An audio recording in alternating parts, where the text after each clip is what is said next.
Hello, नमस्कार, स्वागत है आप सभी का आपके अपने परिवार गोदारा क्लासेज के इस ऑनलाइन प्लेटफॉर्म पर। साथियों, फॉर्म भरने तो स्टार्ट हो गए हैं और सबसे पहले अपने को फॉर्म भरना है बिना लास्ट डेट का इंतजार किए। फॉर्म भरना बहुत ही सावधानी पूर्वक है। ओटीआर में अपनी शैक्षणिक योग्यता से संबंधित डॉक्यूमेंट्स है उनकी पीडीएफ अपलोड होगी। अच्छे से समझकर फॉर्म को भरना है, किसी भी प्रकार की कोई गलती नहीं करनी है।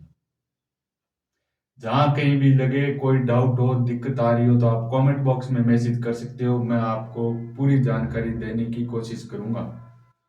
और फॉर्म कैसे भरना है, क्या क्या सिलेबस है, इसके बारे में आपको इसी यूट्यूब चैनल पर एक वीडियो डाला गया है जिसमें संपूर्ण जानकारी दी गई है।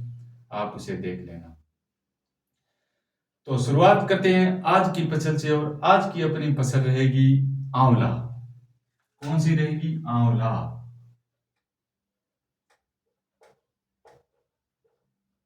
वानस्पतिक नाम एम्बलिका ऑफिसिनेलिस। एम्बलिका ऑफिसिनेलिस वही वानस्पतिक नाम एम्बलिका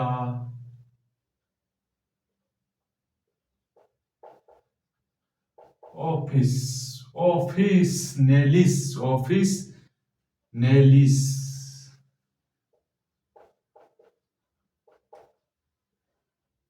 एम्बलिका ऑफिस नेलिस या फाइलेंथस।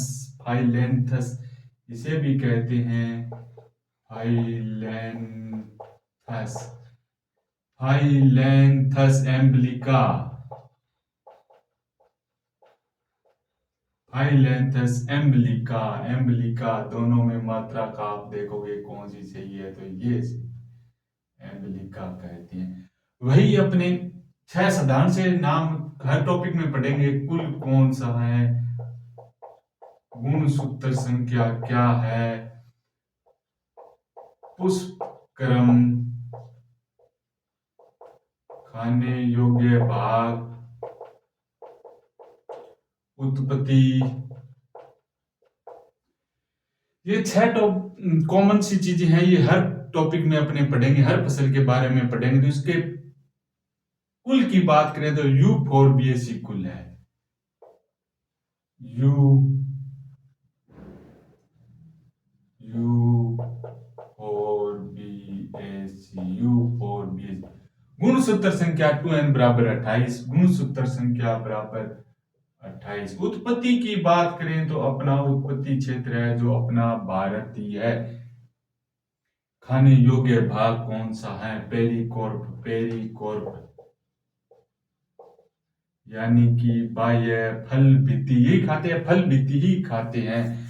फल प्रकार कौन सा है? तो सरस या बेरी। सरस या बेरी फल प्रकार आपने नहीं लिखा था।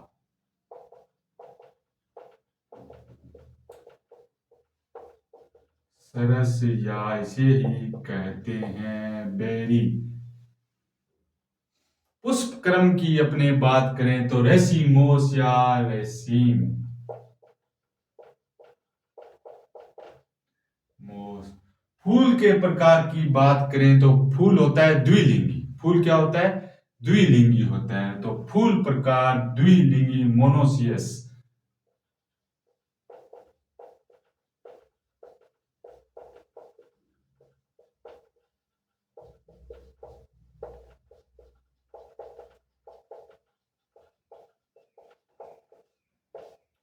इसमें अपने सबसे पहले ये नहीं पढ़ा कि पिछली भर्ती परीक्षा में कौन सा प्रश्न आया था।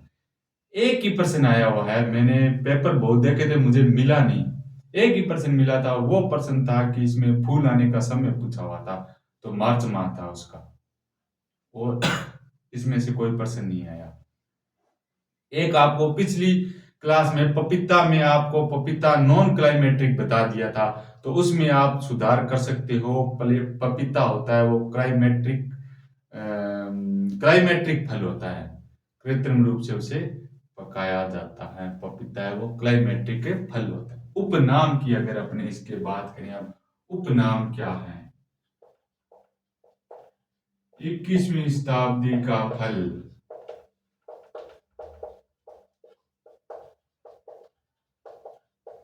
अमृत फल, इसे अमृत फल भी कहते हैं, इंडियन गुजबेरी भी कहते हैं।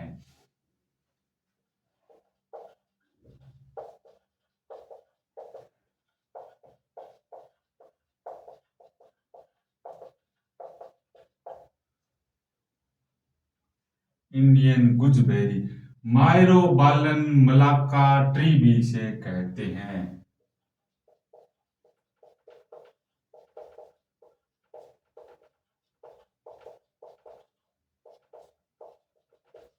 ट्री भी कहते हैं।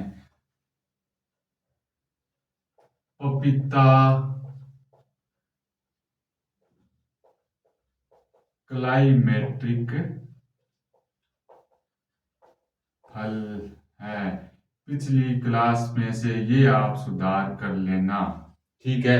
और आंवला है वो नॉन क्लाइमेट्रिक फल है, आंवला नॉन क्लाइमेट्रिक फल है।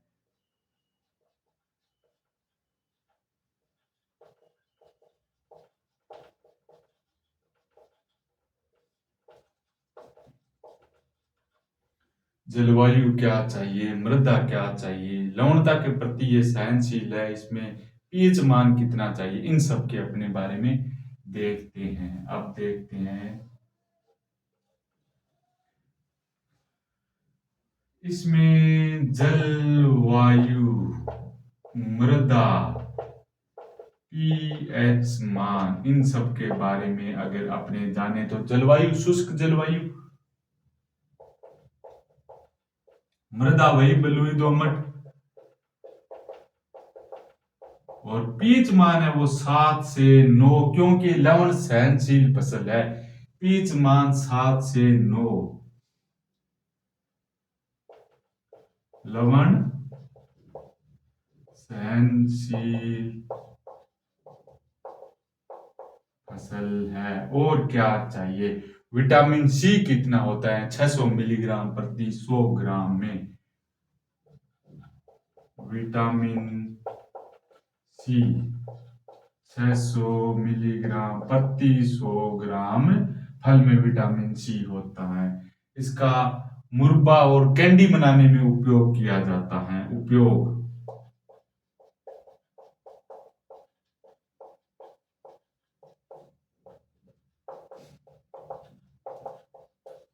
कैंडी बनाने में, और त्रिफला भी बनाया जाता है इसका। त्रिफला क्या होता है, आंवला, हरड़ प्लस बेहड़ा, इन तीनों को मिलाकर त्रिफला नामक बनाया जाता है। च्यवनप्राश बनाने के भी ये काम में आता है। आंवले में कसेलापन किसके कारण होता है, तीखापन, कड़वाहट टेनिन के कारण होती है। आंवले में कसेलापन या कड़वाहट टेनिन के कारण होती है। प्रबंधन किसे करते हैं, तो प्रबंधन करते हैं पेबंद कलिकायन यानी कि पेंच बडिंग से इसका प्रबंधन। रोपण दूरी 8x8 मीटर, प्रबंधन रोपण दूरी।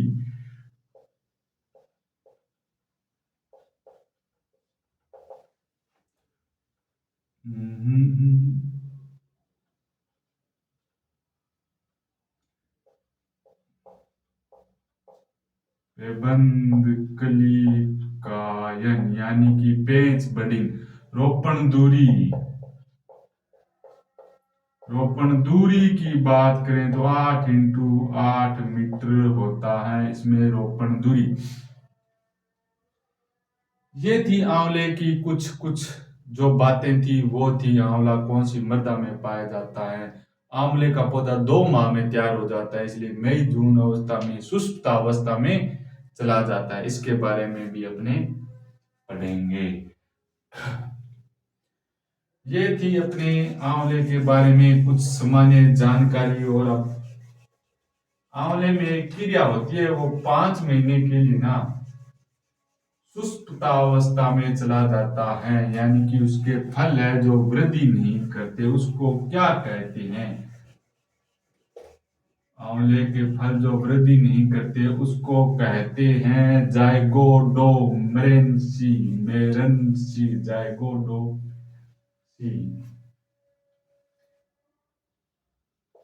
जाइगोडो।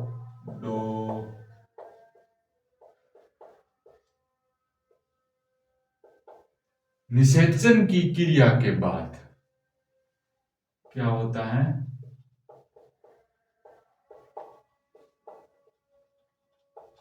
क्रिया के बाद फल वृद्धि तक,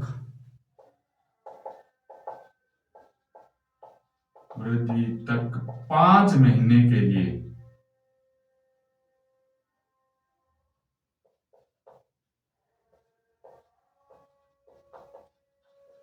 5 महीने के लिए तक कहना, ये पौधा शुष्क अवस्था में चला जाता है।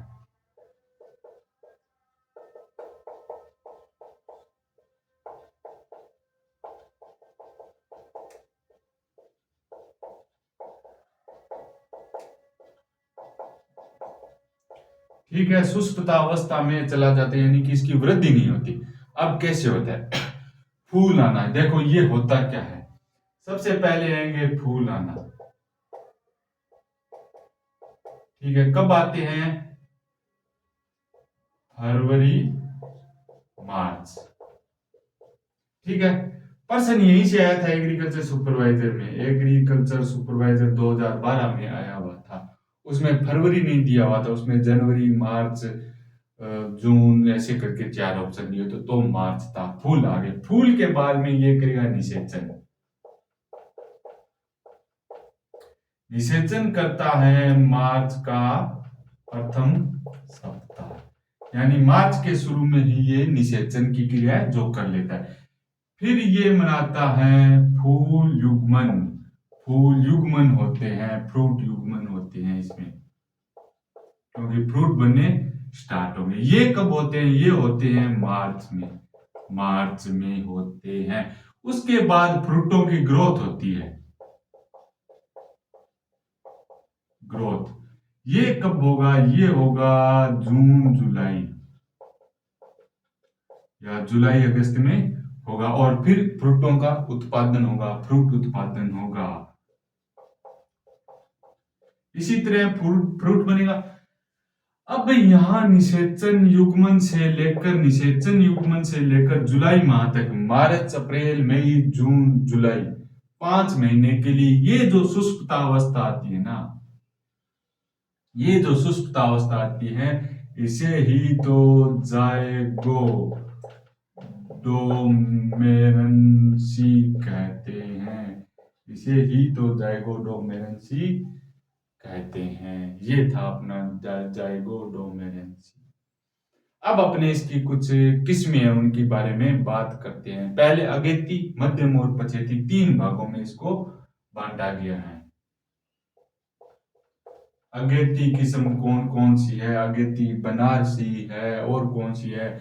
एन ए 9 है, नरेंद्र आंवला 9 है, नरेंद्र आंवला 10 है। बहुत सारी किस्में हैं अगेती किस्में।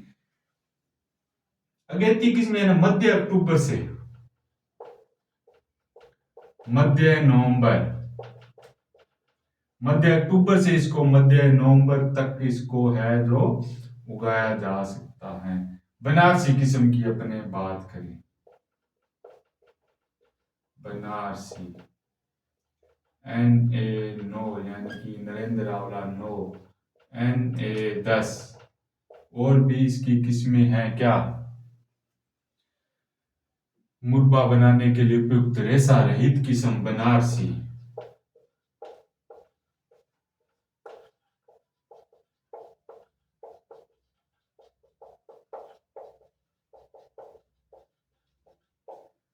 वह चमकीले फलों वाली किस्म,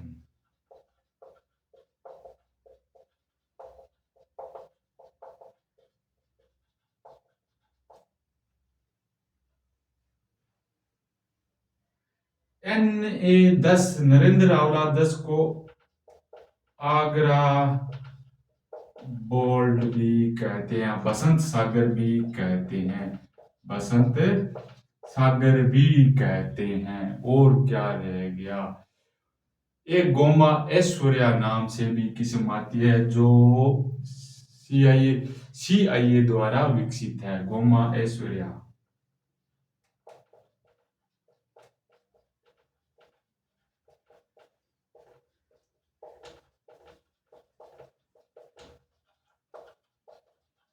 सीआईए द्वारा विकसित है। ये थी अपनी अगेती किस्में। अगेती किस्में, मध्यम किस्में।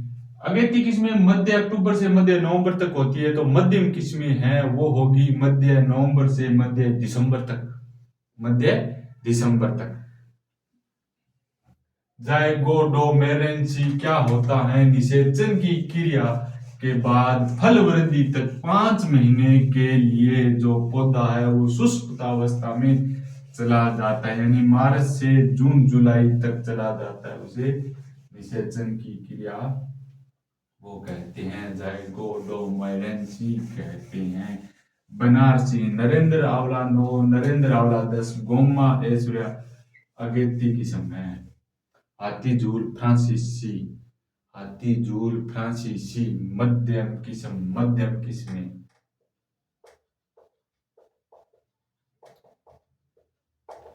मध्य नवंबर से मध्य दिसंबर।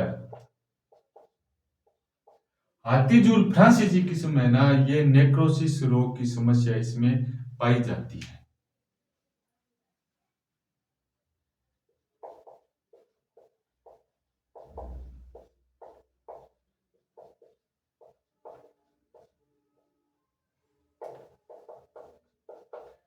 नेक्रोसिस की समस्या,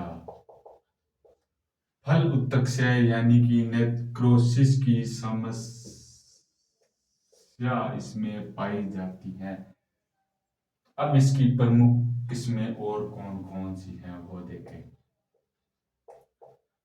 Na4 कंचन, Na5 देखना, Na5, Na6 और Na7, इनको और क्या क्या नाम से जानते हैं? कंचन, कृष्णा। Na4 इसको कंचन भी कहते हैं, इसको कृष्णा भी कहते हैं, इसको अमृत भी कहते हैं। अमृत ही कहते हैं क्या?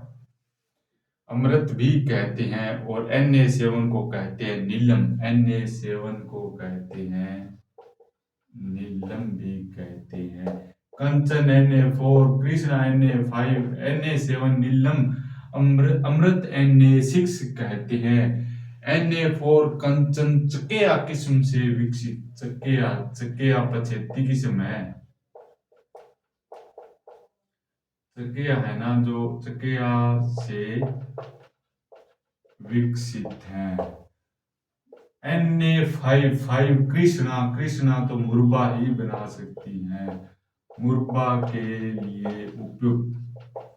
अमृत, अमृत से क्या बनेगा? अमृत से तो कैंडी बनेगा, अमृत से तो कैंडी, कैंडी के लिए उपयुक्त होगा। और फल परिरक्षण हेतु नीलम है, जो फल परिरक्षण, देखो कोई आदमी है वही फलों का परिरक्षण उसमें व्यवस्था बना सकता है, तो नीलम फल परिरक्षण हेतु।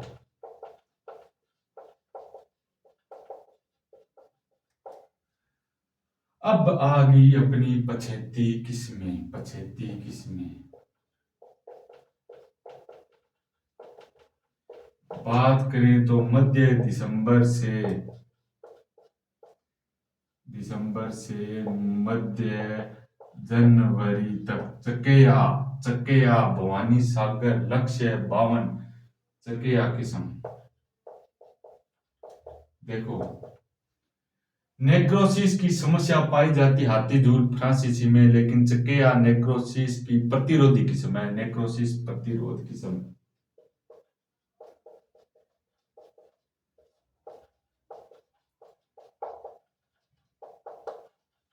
प्रतिरोधी की सम और क्या बताया था? भवानी सागर लक्ष्य है 52।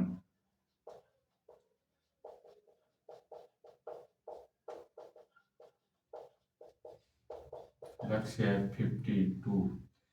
ये थी इसकी कुछ प्रमुख समस्या किसमें थी। अब इसमें विकार देखते हैं। बोरोन की कमी से कौन सा रोग होता है? बोरोन की कमी से फल नेक्रोसिस नामक रोग होता है। तो अपने बात करते हैं इसके विकार की। फल नेक्रोसिस, नेक्रोसिस बोरोन की कमी से, बोरोन की कमी से फल नेक्रोसिस रोग होता है। कीट कौन सा है इसमें? तो कीट है छाल भक्षक कीट। छाल भक्षक, छाल भक्षक का उपाय आपको पिछली क्लास में मैंने बताया था आम की फसल में, तो वहां से आप देख लेना छाल भक्षक का क्या है। रोली रोग नामक एक रोग होता है। रोग, रोली रोग, रोली रोग का रोग वाहक क्या होगा? रेवोलेनिया, रेवोलेनिया इम्बलिका, इम्बलिका क्या है? ये है कवक। इम्बलिका, रेवोलेनिया इम्बलिका रोली रोग नामक जो है वो। उपज की बात करें, अब रह गया अपना उपज। इसकी उपज कितनी होती है? उपज की बात करें तो 50 से 100 फल, फल प्रति पौधा। फल नहीं, 50 से 100 किलो प्रति पौधा। 50 से 100 किलो फल नहीं होता इसका, 50 से 100 किलो प्रति पौधा होता है। और 12 डिग्री सेल्सियस तापमान पर भंडारण, 12 डिग्री सेल्सियस तापमान पर 85 से डिग्री से 90 डिग्री आर्द्रता, आर्द्रता पर 15 दिनों तक, 15 दिनों तक इसका अपने है जो भंडारण कर सकते हैं। भंडारण 12 डिग्री सेल्सियस तापमान पर 85 से 90% आर्द्रता पर भंडारण 15 दिनों तक कर सकते हैं। एम्बलिका ऑफिसिनेलिस इसका वैज्ञानिक नाम आंवला। तो आज की क्लास में अपने पढ़ा आंवला। आंवले की फसल आप कंप्लीट हो चुकी है। आगे की फसल अपने अगली क्लास में पढ़ेंगे। तब तक के लिए गुड बाय, जय हिंद।